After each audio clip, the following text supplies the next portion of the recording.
the Lord. We're on part 2 of blog topic 8. Why the law is not in mind when Paul wrote 2 Timothy 3:16 as to what was profitable.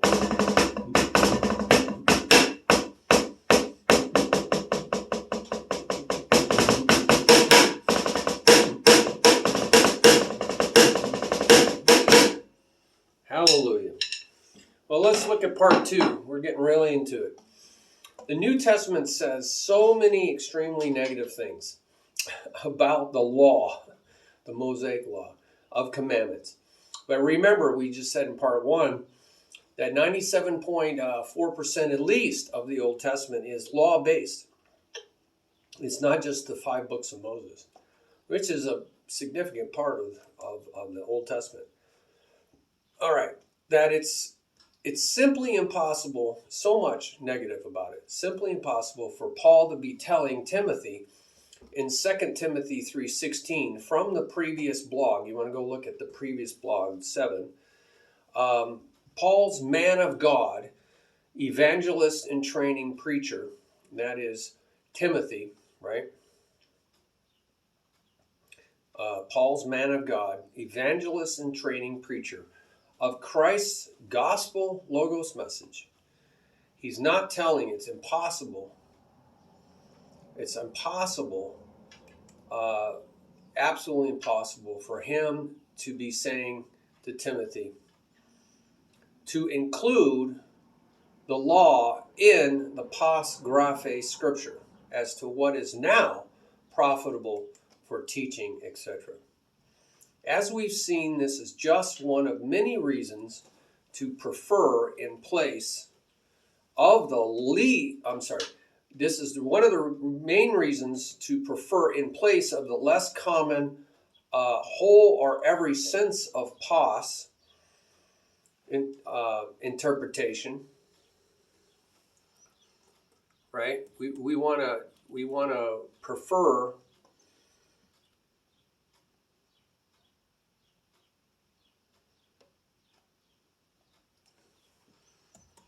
so there's this word we saw, this word pos, which is pos graphe, pos. They want, a lot of people want to interpret it as the whole or every sense, but this is the less common, right? It's a less common whole or every sense of pos interpretation, what scholars term the distributed or portion of sense, or every or each of a kind, class, category, portion of translation of pos, where because 4 uses, why do we want to do this? Because 4 uses of the narrowing and specifying Greek definite articles and the immediate context make it clear that this portion of is not just the Old Testament prophets as the God-breathed or spirit-blown portion, but even more specifically the messianic prophecies that are actually found in every portion of Old Testament graphe scripture, just as Jesus and others later pointed out. And so I have all those verses where Jesus and others pointed out from the book of the law of Moses and from every other writing that Jesus was the Messiah. So that is the portion, right? So it is only the specific kind, class, category, or portion of that Paul reminded Timothy in 2 Timothy 3:15 that he was converted by. That's what he was converted by as a little child. That now for him as a man of God, preacher, right, are profitable for teaching, rebuking, etc. And that is what? The specific ones that routinely, habitually are powerfully enabling to make you wise toward and reaching the goal or purpose of salvation through the realizing channel of trusting, relying faith, the specific one in Christ, the anointed one, Messiah, Jesus. So we can see here that you can't really go with this whole, the interpretation of pas graphe as the whole or entirety of Scripture, right? That particular translation or interpretation of pas graphe as the whole of Scripture, it doesn't hold water.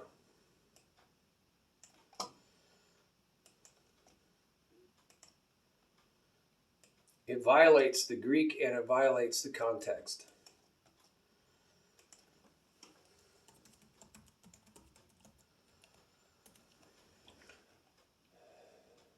Right?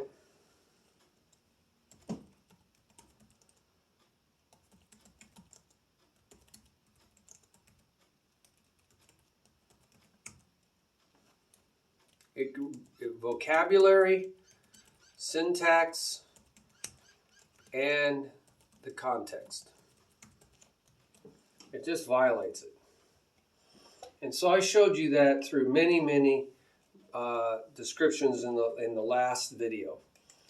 The Greek word nomos, now we're going to get into the words for law, literally means division into piles. Here's a pile, here's, as with grain or food.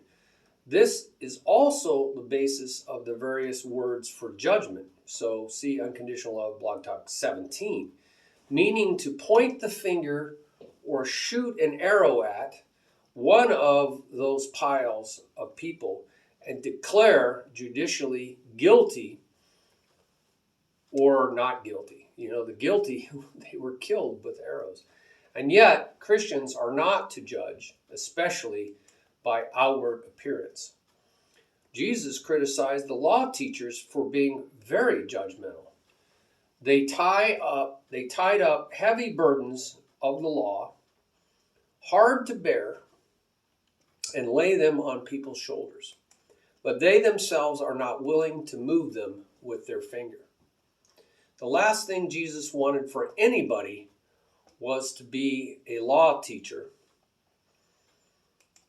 Yet, I've heard them in just about all the 15 churches I've served in and more that I've attended. Oh yeah, big time. Teachers of the law. In application, nomos generally means principles or ways, just as the Hebrew word Torah generally means instruction of principles or ways. And this is the way it is sometimes used in the New Testament. By the way, that's why the Jews view the entire Old Testament as Torah, law, because it's instructional of the principles or ways of God. For example, in the bold text, right, in bold text below,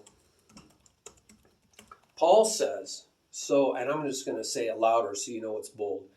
So I find it to be a law, right?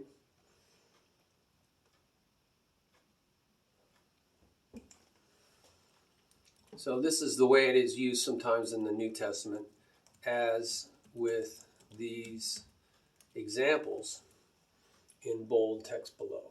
All right. Paul says, so I find it to be a law, there's that principle, right? Principle, that when I want to do right, evil lies close at hand. So I put it in little case. For I, as a Jewish Christian, delight, that's Paul, I as a Jewish Christian, delight in the Mosaic law, capital, but I didn't bold that, of God. So there it's used specifically. In my mind, heart, or inner being, they use this interchangeably. However, I see in my members another law. You see, another law. I see another law. See, it's another law, different from the law of Moses, waging war against the Mosaic law of belonging to my mind. and making me captive to the law of or belonging to sin. So it's a law, a principle that has to do with the sin that dwells in my members. So there's a principle that dwells in my members, and it has to do with sin. The context defines the law, big cap, of my mind or inner being or heart, right, as the Mosaic law. Context makes it clear Paul's talking about the Mosaic law, as I've indicated in brackets. Now, the tricky part is that Paul directly links the law of sin in my members, right, this principle, to the Mosaic law of God. So that Paul ultimately concludes that the Mosaic law is the law, big cap, of sin and death. So he says, hey, this law principle of sin in my body, it turns out it has to do with the Mosaic law. The law is a ministry of death, carved in letters on stone, the ministry of condemnation. So that's why it's called the law of sin and death. The ministry of condemnation, for the sting of death is sin. And moreover, the dynamite-like enabling power, dunamis, of sin is the law. That's what it is. It's the law. All right. Again, why would Christians want anything to do with any part of the law? Any part of the law. Okay, I'm going to have to hold off on here because I have somebody at the door. Appreciate your patience here, and we'll get into this some more in the next part. God bless you. Bye-bye.